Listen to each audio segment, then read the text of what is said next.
तो hello everyone, welcome to education point online. तो भाई साहब, आज के इस वीडियो के अंदर हम डीबगिंग टेक्निक से देखने वाले हैं। तो भैया फ्लो देख रहे हो, पहले रिक्वायरमेंट्स के बारे में बात करी, फिर डिजाइन के बारे में बात करी, फिर उसके बाद कोडिंग के बारे में बात करी कि एक्चुअली कोड करते टाइम किन चीजों का ध्यान रखना है। अब भैया कोड में अगर गलती आ जाए, कुछ एरर आ गया, तो उसकी बात करने वाले हैं कि उसे कैसे सॉल्व करना है। ठीक है भैया, तो यहां डीबगिंग का मतलब क्या है? डीबगिंग, बग का मतलब क्या है?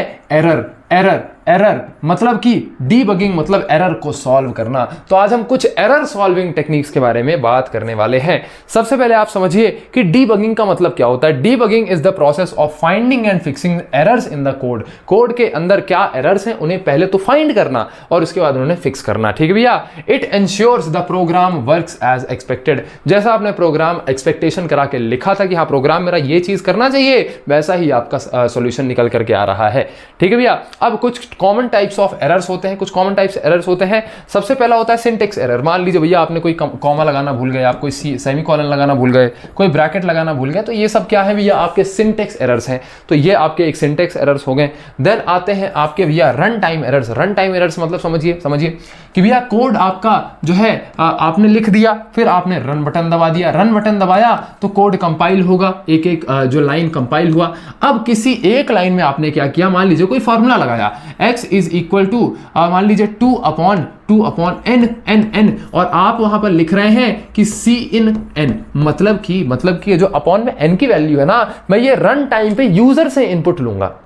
मैं यूजर से पूछूंगा कि n की वैल्यू क्या है। अगर कहता है यूजर n की वैल्यू 2 है, तो मैं 2 डिवाइडेड बाय 2 x की वैल्यू उसे प्रिंट करके दे दूंगा कि 2 डिवाइड बाय 2 भैया 1 आ गया। लेकिन मान लीजिए यूजर क्या करे, n की वैल्यू 0 रख दे। n की वैल्यू 0 रख दे तो उस कंडीशन में 2 डिवाइडेड बाय 0, ये तो भैया एरर आ गया। तो इस टाइप ऑफ एरर को, जो कि रन टाइम में हमें पता चल रहा है कि अच्छा यहां एरर आ सकता है, ऐसे टाइप ऑफ एरर को हम रन टाइम एरर कहते हैं। ठीक है भैया, अब इस रन टाइम एरर को कैसे सॉल्व किया जा सकता है? आपने एक कंडीशन लगा दी कि if n is equal to 0, भैया आप जो है आउटपुट में आप दे दो एरर कि भैया ना हम ये 0 एक्सेप्ट नहीं करेंगे। तो आपने एक छोटी सी कंडीशन लगा दी, इससे क्या है आपका एरर बच गया। हाँ जी भैया, तो ये हो गया आपके रन टाइम एरर। फिर आते हैं logical error. Logical error, code में आपने कोई लिखने में गलती कर दी, भैया आपने लूप अच्छे से नहीं लगाया, आपने कोई फॉर्मूला गलत लगा दिया, तो इसे कहते हैं हम लॉजिकल एरर। ये तो आपकी खुद की गलती है भैया, अच्छे कोडर नहीं है आप। ठीक है, तो ये आपके कुछ कॉमन टाइप्स ऑफ एरर्स हैं, इन्हें आप नोट करिए फटाक से,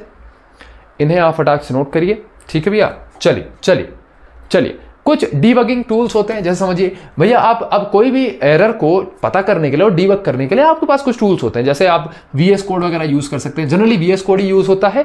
तो ये VS कोड वगैरह क्या है ना, आपको बता देता है हर जगह पे, अच्छा यहाँ पे एरर हो रहा है। वो आपको एक बल्ब का साइन दे देता है, उससे आपको पता लग जाता है कि हाँ जी भैया यहाँ पर एरर हो रहा है। तो ये कुछ डीबगिंग टूल्स आप यूज कर सकते हैं। तो इन्हें हम IDE डीबगर्स भी कहते हैं। IDE का मतलब क्या है? IDE आप कंपाइलर कह सकते हैं भैया, IDE अपना VS कोड हो गया, ये आपका एक IDE है। कुछ इस तरीके से आप समझ सकते हैं। प्रिंट स्टेटमेंट्स, जैसे समझिए मेरी बात, आप समझिए कि भैया आपने कुछ x की वैल्यू कैलकुलेट करी, तो भैया यहीं पर आप x की वैल्यू प्रिंट करा करके देख लीजिए क्या सही x की वैल्यू आ रही है।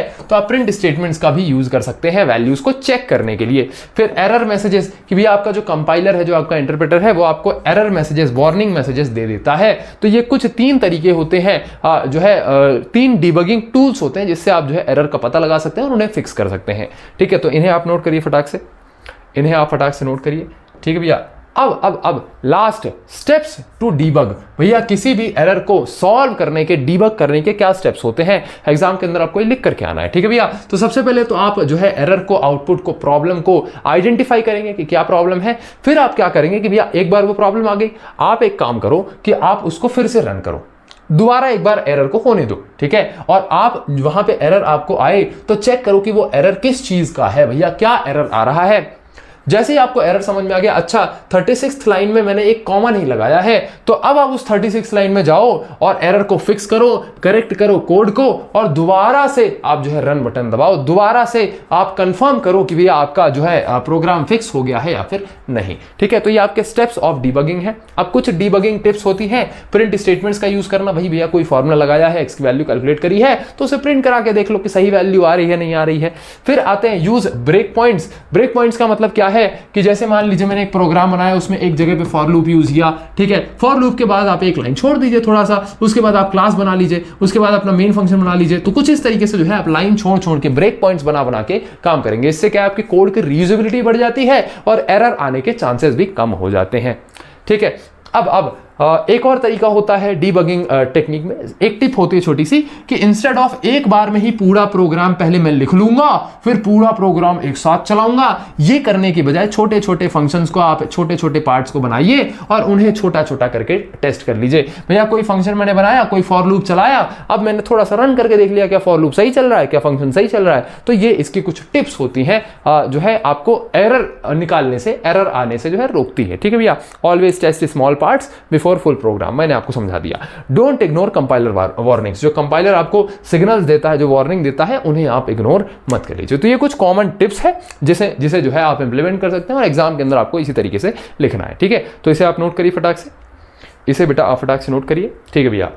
कमेंट सेक्शन में अपना नाम, यूनिवर्सिटी का नाम, अपनी अटेंडेंस आप मुझे ज़रूर बताएंगे। मिलते हैं आपके नेक्स्ट लेक्चर के अंदर, तब तक के लिए चीज़ों को रिवाइज करिए, नोट्स बहुत अच्छे से बनाइएगा, अपना ध्यान रखिएगा और आपका बहुत बहुत धन्यवाद।